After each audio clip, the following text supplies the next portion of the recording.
Can we bring back men that don't let single women load their own groceries in the car? Please, I'm begging you. I am so sick of doing my own grocery shopping. Then I gotta load in the car and put it away. I promise if you help me load my groceries into my trunk, I'll let you load the other trunk too. So I'm convinced that there are no good single men. I want to be wrong about this. I truly want to be wrong about this. But the more that I date, the more I find not good men. And the more that I talk to people about men that are single, I hear bad things about them, or like I experience them while I'm dating. So somebody convince me that I'm wrong. Somebody give me some hope. I don't know. I'm disheartened and convinced. Men didn't stop dating because they are broken. They stopped because the terms kept getting worse. Here's something nobody wants to say out loud, and I will say it over and over till everyone hears it. Men aren't staying single because they can't get women. They are staying single because dating stopped making sense. And the only reason this gets dismissed is because it threatens a very convenient lie that if a man disengages, something must be wrong with him. But what if the opposite was true? What if staying single is the most rational response to modern dating?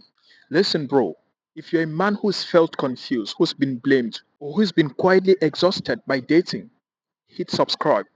This channel exists to explain patterns, not to shame men into tolerating bad deals.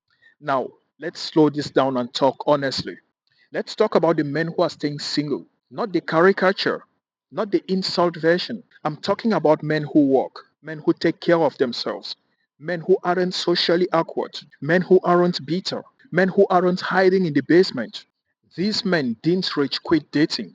They withdrew completely, quietly, logically, without announcements. Because over time they noticed something. The cost kept rising, the return kept shrinking, and the rules kept changing. That doesn't make a man broken. That makes him observant. Now, some people might think I'm crazy for saying this, but I want to read your thoughts on the comments below. I want to know what you think about this. But before we go, to prove my point, I'm going to give you real life examples men are going through every day that you might even be familiar with. Example number one is the constant proving loop. Dating today requires men to prove confidence, to prove stability, to prove emotional intelligence, to prove ambitions, to prove restraint, to prove leadership. But here's the problem. Proof never ends. There is no finish line. There is no security. There is no you are enough. Just constant evaluation. Men eventually ask, what exactly am I building towards? And when that question has no answer, men stop playing. Simple. Example number two is the one sided risk. Men risk time, they risk money, they risk reputation, they risk emotional investment, they risk long term consequences, and they are told, don't overthink it. Men aren't afraid of the risks, they are afraid of the asymmetric risks. When accountability only flows one way, rational men pull back. Simple. Example number three, the punishment of boundaries. A man communicates clearly, he sets a boundary. He moves with self respect. Then he's told he's rigid. He's emotionally unavailable. He's doing too much. So men learn boundaries reduce attraction. And that's when many men decide, like, I'd rather just have peace than constant negotiation. Now, one thing that gets me angry is the constant bad advice that fails men every single day. And most of this bad advice is given by women.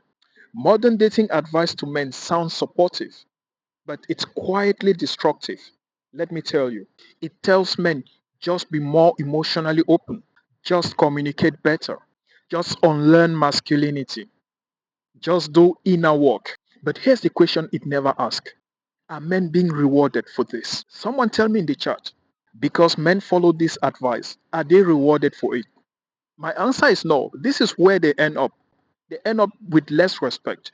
They end up more confused. They end up more disposable. So men didn't stop dating because they hate growth. They stopped because growth wasn't producing stability. Dating today rewards optionality, ambiguity, low investment, constant comparison. Commitment, on the other hand, reduces leverage. Clarity reduces options.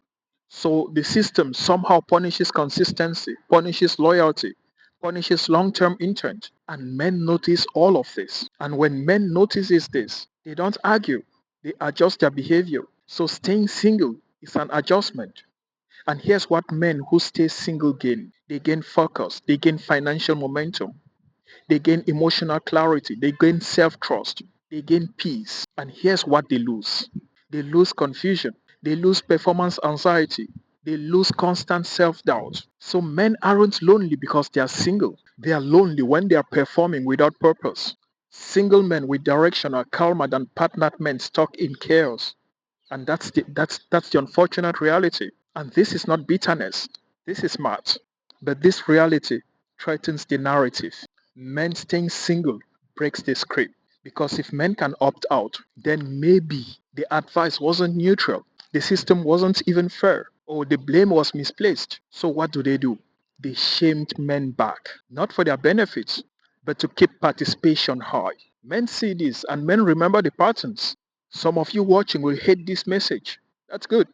I have no issues with that because this message is not for everyone. It's for men who value peace over performance. It's for men who value clarity over validation. It's for men who value self respect over approval. If that's you, you already know why you're here. Smash the subscribe button and join the tribe. Men are not staying single because they failed, they stay single because they observed, they adjusted, and they chose themselves. And the system hates that because self aware men are hard to control. You were not wrong. You were just too early. Share with your brother who needs to watch this. See you in the next one.